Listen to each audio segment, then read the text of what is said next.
Благодарам, подпредседателе, почитувани членови на владата, почитувани колеги пратеници. Ќе поставам три пратенички прашања, едно за министерот за надворешни работи Муцунски, едно за министерот за локална самоуправа и едно за министерката за финансии. Почитуван министер Муцунски навршува 2 години од мандатот на оваа влада и денес сакам кратко да подсетам на дел од моето обраќање пред ова собрание на денот кога оваа влада беше избрана. Ќе цитирам: Добре дојдовте во светот на реал политиката. После изгласувањето на новата влада, времето за владеачкото мнозинство ќе тече многу брзо. Поддршката на граѓаните за предизборните ветувања на ВМРО-ДПМН вреди, знам, во вкупен износ на гласови и број на пратеници е скоро двотретинско мнозинство. Затоа со право очекувањата се многу високи, а тоа неминовно подразбира и дека прагот на толеранција е многу низок. Затоа времето брзо ќе тече за исполнување на ветувањата на ВМРО-ДПМН од типот: ќе забрзаме динамиката на европска интеграција, ќе промениме преговорачката рамка и францускиот предлог. Не постои политичар од СДСМ кој не сакаше оваа земја да влезе во ЕУ и НАТО со името Република Македонија. Никој од нас не е наивен да мисли дека Преспанската спогодба и договорот со Бугарија се лесни за голтање. Но ние и тогаш и сега веруваме дека тоа е единствениот пат за обезбедување сигурна иднина за сегашните и идните генерации. Свесни дека ќе не чинат политички рейтинг, ние влеговме во овие процеси. Го заштитивме македонскиот национален идентитет, јазик и посебност. Сега вам ви е редот, ајде вие издействувајте подобри услови за влез во Европската Унија. Јавно ќе ви признаеме и ќе аплаудираме на вашите потенцијални дипломатски успеси. Сакам да споделам овде една констатација. Сметаме крајно време да не пуштиме две спротивставени крајности. Едната дека СДСМ има монопол на македонските ЕУ и НАТО перспективи, и другата дека ВМРО-ДПМН има ексклузивитет во одбрана на македонските национални интереси. Бидејќи ниту едното, ниту другото не е точно. Овие два наратива на двете најголеми македонски партии веќе со децении раѓаат циклуси на очекувања кои создаваат привид кај народот. Македонија е мала земја која за жал мора се уште да прави болни компромиси за да ги остварува стратешките национални интереси. Македонскиот народ не смее да се става во заблуда и да се храни со невозможни ветувања. Оваа генерација политичари има одговорност да испорачува решенија за суровата реалност, а не да креира соништа. Добре дојдовте во светот на реал политиката. Свет во кој зборовите имаат поинаква тежина од сладко спакуваните опозицијски ветувања. Свет во кој важат вашите стратешки партнерства со Соединетите Американски држави и Европската Унија. Свет во кој политичките екзибиции скапо се плаќаат. Свет во кој правдата ја диктираат силните. Свет во кој не постои калимеро. Свет кој после 33 години независност и самостојност од нас очекува исполнување на обврските, а не нивно бесконечно одложување.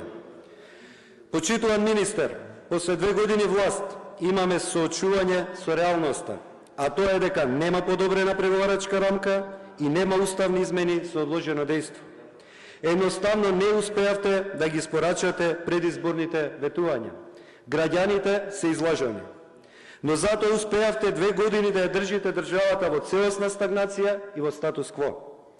Почитуван министер за надворешни работи, во кулоарите гласно се зборува дека во ВМРО-ДПМН постојат две струи кои имаат различни стојалишта по прашањето кога да се оди на предвремени избори.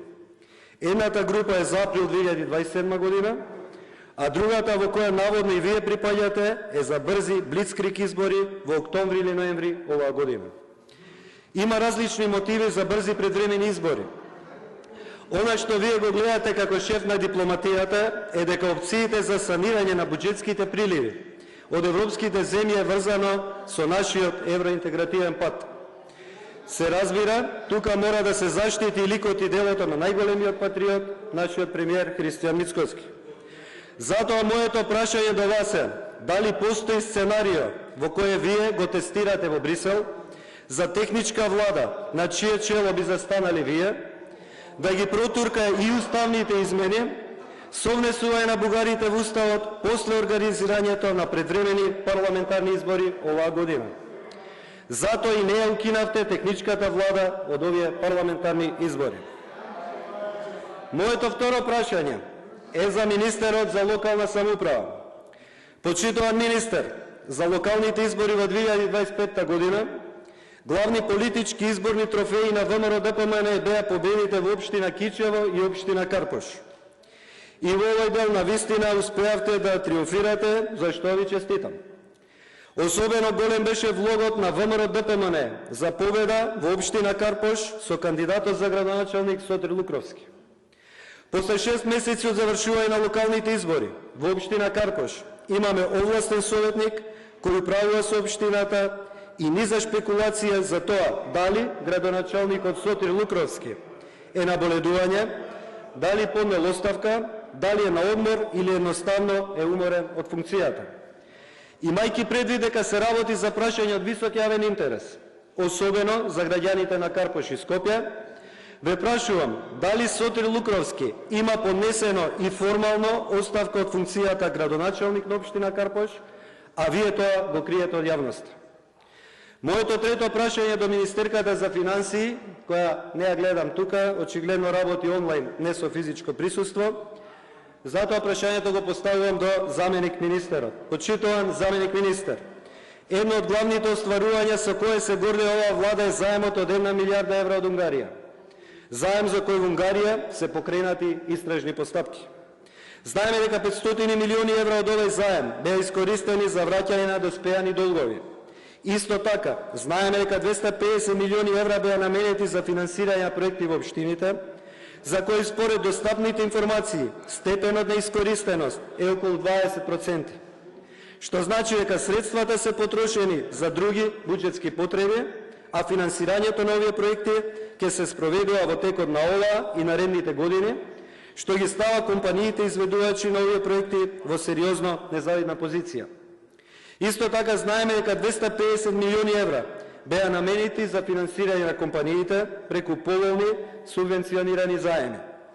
Она што не успеавме да дознаеме досега е кои компании добија вакви поволни кредити, за кои проекти и кои се индикаторите согласно кои ќе се цени успешноста на овие кредити. Имајќи предвид дека станува збор за јавни пари, односно пари на граѓаните, барам од оваа говорница да ги соопштите компаниите кои добиле вакви кредити, износот на кредит кој го добиле, за кои проекти се доделени средствата и кои се индикаторите согласно кои ќе се цени успешноста на овие кредити. Барам директен и јасен одговор на моето прашање. Благодарам.